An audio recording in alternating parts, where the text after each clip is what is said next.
Okay, so we're going to do the derivative of the sine function. Now, to do this, I'm going to use the definition. And so I take the limit as h goes to 0 of f of x plus h minus f of x over h. And remember, f of x here is my sine x. So I'm going to replace f of x plus h with sine of x plus h, and f of x with sine x. Now, to do this problem, we are going to need the sine sum identity. The sine sum identity will simplify this for us, and that goes back to trig from pre-cal. So sine of x plus h is equal to sine x cosine h plus cosine x sine h. Okay, so I'm going to substitute that in right here. And now what I'm going to do is I'm going to break this up into two fractions. And so the first fraction, I'm going to gather this part and this part, okay? So that I see that I have both a sine x in both of those terms there. So I'll be able to factor that guy out. And then if I get this into the first fraction, then the only thing left for the second fraction is cosine x sine h. And so I have this here.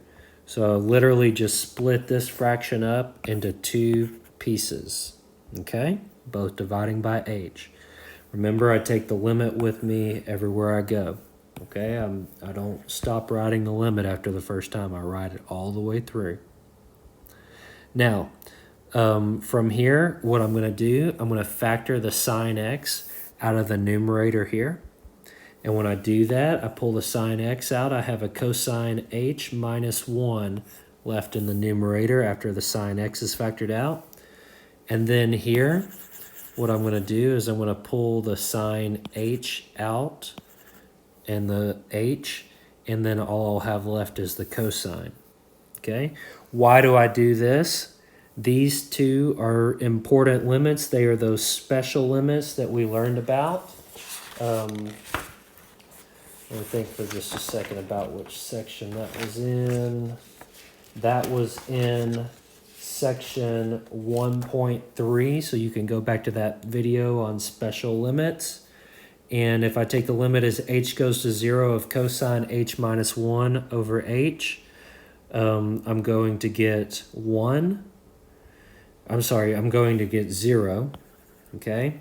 And if I take the limit as h goes to 0 of sine h over h, that is what's going to produce 1 there, okay? This produces 0 here. Now when I multiply this out, sine x term goes away, and I'm left with cosine x. So by the definition, the derivative of the sine function is cosine. Pretty interesting there, all right? So let's graph both so you can see graphically how you could find this graphically. All right, so this is kind of giving you an insight. There's a method behind this madness here of a technique of using the graph to help us find the derivative function. Okay, remember, so I'm going to first graph the sine function. Okay, so we start at the origin and then we work our way through 1 period to 2 pi, okay? Sine has a period of 2 pi. Now let's think about what the derivative function represents. The derivative is the slope of the tangent line at certain points. So at this value here, at x equal to 0, it looks like I have a positive slope, and it turns out that that positive slope is a slope of 1. So that means on my derivative function, cosine of x, I'm going to start at the value 1 since that was the slope. That's where I plot the output. Remember, the derivative is a slope machine, okay? So that output is at 1. Now, at pi over 2, when I plug in pi over 2, I have a horizontal line. Horizontal line has a slope of 0. So at pi over 2 on my graph, I'm going to plot it at 0 here, okay? Then as I go a little further, I look here, I have pi, and this is a negative slope This turns out to be a -1 slope here. I wrote 1, but that should say -1. And so I plot the -1 of value in there, okay? And so when I get to 3 pi over 2, I go back to my horizontal slope. And so that's m equal to 0, so I'm going to plot my point back at 0. And then last, I get to the 2 pi, and it looks again like my slope matches up, and it should because it's periodic. Once again, I have a slope 1, so I'm going to plot this at 1 here, okay? So you can see if you follow this, okay, this, my friends, is the cosine graph here. The cosine is the derivative of sine, okay? So graphically, this is a way to plot the derivative function. Even if you don't know what the function is, you can still plot it knowing here you have positive derivatives until you get to that point. That means you're going to have positive y values until you get to the pi over 2. Then when you go from pi over 2 to pi, you're negative. You have negative derivatives all the way down to 3 pi over 2. So what does that tell me?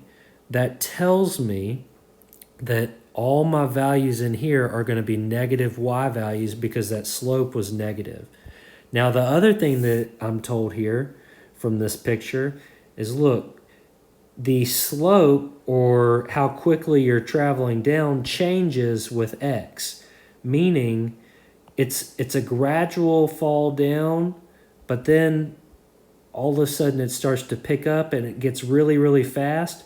It's actually its fastest slope downward at this point right here at pi, which is illustrated here by having it bottom out negative. It's the most negative slope value, and then it starts its way back up to a 0 slope, or starting its way back to that leveling off you can see there. And then what happens when I go from a 0 slope, I go to a positive slope here. And so what happens? My y values become positive again on the derivative side of things. Okay? So just kind of another way of looking at things, and maybe it kind of connects the dots for you a little bit better. All right, guys, hopefully this video was helpful, and we'll do some more that kind of this flavor, where we actually help out with the graph helps us out in figuring out, if the derivative actually exists or not.